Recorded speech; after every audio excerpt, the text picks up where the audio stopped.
गणाध्यक्षाय धीमहि गुणशरीराय गुणमण्डिताय गुणेशानाय धीमहि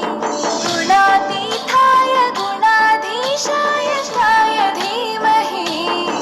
एकदन्ताय वक्रतुण्डाय गौरीतनयाय धीमहि गजेशानाय भालचन्द्राय श्रीगणेशाय धीमहि